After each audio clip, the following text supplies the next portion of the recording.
আসসালামু আলাইকুম। আমরা স্কুল পর্যায়ে থাকতে প্রায় একটা কমন প্রবলেম ভুগি। সেটা হচ্ছে টেবিলে আমরা সময় তো দেই। অনেকে আবার হচ্ছে যে বেডেও পড়াশোনা করে। যাই হোক যেটা আসলে খুব বেশি উপকারী হয় না। তো যাই হোক টেবিলে আমরা সময় তো দেই, ভালো একটা টাইম দেই, বই খুলেও বসে থাকি।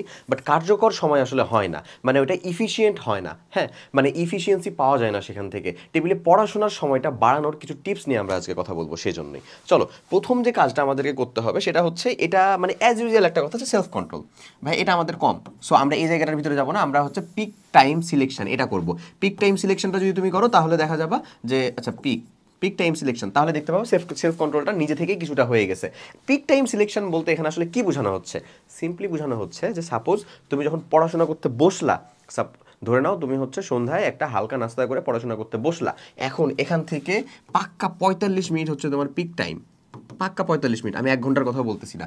এই সময় তোমার রুমের দরজাটা বন্ধ থাকবে সুন্দর মতন, কেউ তোমার রুমে থাকবে না, তোমার ফোনটা তোমার কাছে থাকবে না, মানে থাকলেও ভাইব্রেট করে উল্টানো থাকবে এরকম। তুমি হচ্ছে যে জিনিসটা পড়তে চাইতেছো সেই জিনিসটা তোমার কাছে থাকবে। অথবা এটার আরেকটা খুব ভালো উপায় হচ্ছে যে পিক টাইমের ভিতরে তুমি হচ্ছে অনলাইনে এই ক্লাসটা কমপ্লিট করতেছো সকল নোটিফিকেশন বন্ধ করে, কোর্সের ভিতরে অথবা অ্যাপের ভিতরে অথবা হচ্ছে ওয়েবসাইটের ভিতরে, যে কোনো একটা জায়গাতে সকল নোটিফিকেশন অফ। একটা টুং করে মেসেঞ্জারে আসলো চলে গেলাম না, সকল নোটিফিকেশন অফ অফ করে আমরা এই ক্লাসটা করতেছি। এই যে ৪৫ মিনিটের যে ঘটনাটা বললাম এটা একটু আসো। ৪৫ মিনিটের যে ইস্যুটা, এই ৪৫ মিনিটটাতে তোমার কনসেন্ট্রেশন সব থেকে বেশি থাকে, হাই থাকে।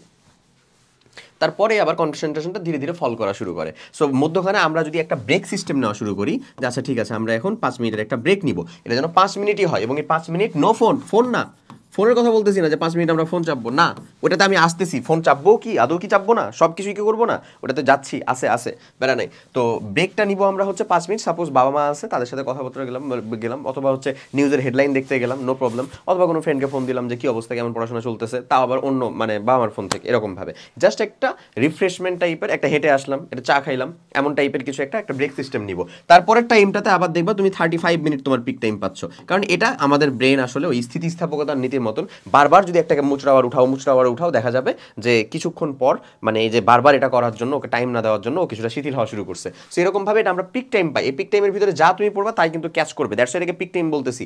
বাট দ্যাট ডাজন্ট মিন যে তুমি এর পরে পড়তেছো কিছু সেগুলো তুমি ক্যাচ করতে পারবে না, পারবা, একটু সময় লাগবে, একটু ধীরে ধীরে হবে ব্যাপারটা এরকম। যখন তুমি বসলা সেটাই হচ্ছে তোমার কিন্তু ভাই লিটারেলি পিক টাইম। ওকে, এরপরে চলে আসো খুবই গুরুত্বপূর্ণ একটা সিস্টেম, সেটা হচ্ছে self reward system. Self reward সিস্টেমটা আমি একটু এক্সপ্লেন করি, বোঝো। আমার ফ্রেন্ড ছিল যে হচ্ছে ফ্রি ফায়ার খেলতো। তো ও যে কাজটা করতো সেটা হলো যে ও টার্গেট নিত আজকে একটা চ্যাপ্টার শেষ করলে আমি আধা ঘন্টা ফ্রি ফায়ার খেলবো।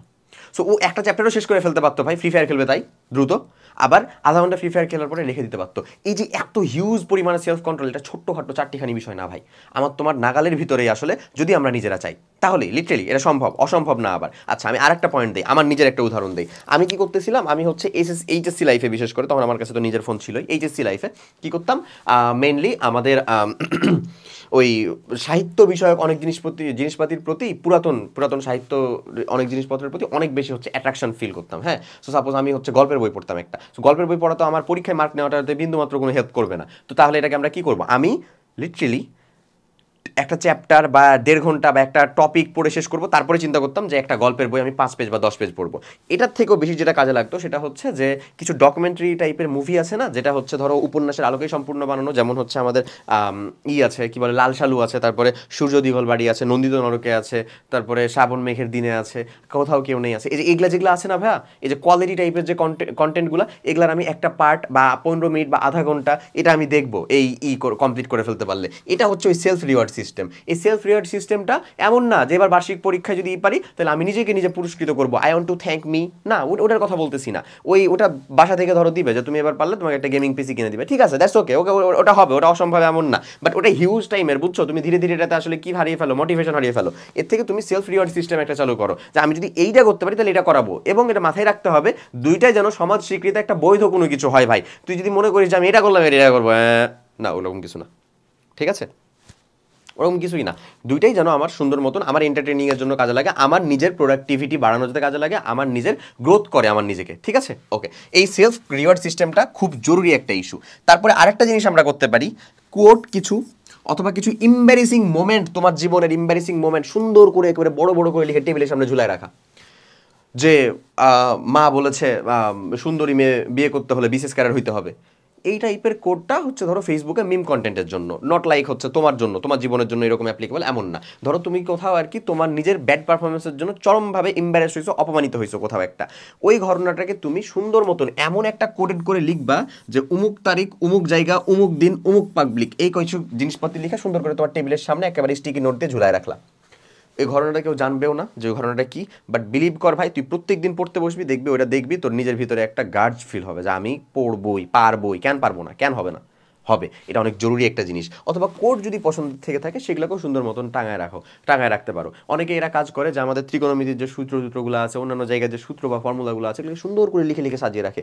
এটাও খারাপ নিয়ম বা খারাপ কিছু এমন না, এটা দেখলেই বোঝা যায় যে তুমি একটা পড়াশোনার এনভায়রনমেন্টের ভিতরে আছো। এটা তোমাকে ফার্দার মানে খুবই প্যাসিভলি বা indirectly but push up, still push up করে।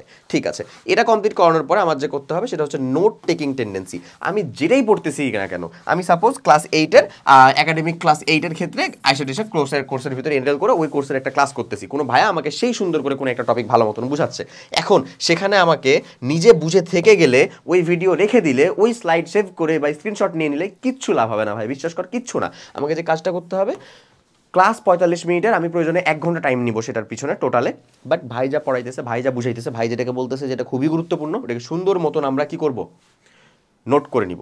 এবং নোট করার জন্য কিভাবে একটা পেজ ডিস্ট্রিবিউট করতে হয়, ওই পেজের কোথায় কি লিখতে হয়, কিভাবে কি করতে হয়, এই রিলেটেড তো সেপারেট ভিডিও দিছিলাম ইভা। সো ওইটাও তুমি দেখে ফেলতে পারো। ওইটা দেখে নোট টেকিং টেন্ডেন্সিটা এই ক্লাস 8 থাকতে, অথবা মানে তুমি আর এই ধরো এসএসসিতে যে কোনো একটা পর্যায়ে থাকুক না কেন, স্কুল পর্যায়ে, তুমি যদি নোট টেকিং টেন্ডেন্সি এখন থেকে বিল্ড আপ করো, তুমি এটা মানে একবার লং রানে হচ্ছে কি করতে পারবা, নিজের প্রোডাক্টিভিটি বাড়াতে পারবা, নিজের জন্য ভালো একটা সংরক্ষণ করতে পারবা, কোয়ালিটি কন্টেন্ট সংরক্ষণ করতে পারবা, নিজের আত্মবিশ্বাসকে হচ্ছে যে খুব ভালো মতন লালন করে একেবারে হিউমাঙ্গাসলের মতন বড় করতে পারবা। বুঝতে পারছো? সো কথা এতটুকুই, এই কয়টা স্টেপ যদি আমরা ফলো করি অন অ্যান এভারেজ, তাহলে দেখা যায় যে আমরা টেবিলে পড়াশোনার ইফেক্টিভ টাইমটাকে যথেষ্ট বাড়াতে পারবো। সো এগুলোকে মেনে চলা ট্রাই করো, এবং হচ্ছে পড়াশোনার বিষয়টা টেবিল চেয়ার অব্দিই রেখো, বেড পর্যন্ত নিয়ে এসো না, তাহলে দেখা যায় যে মানে হিতে বিপরীত হয়ে যায়। সো আমরা পড়াশোনার টেবিলে করব এবং এই কয়েকটা নিয়ম মেনে চলার একটু ট্রাই করবো। সবাই ভালো থাকো, আল্লাহ হাফেজ, আসসালামু আলাইকুম।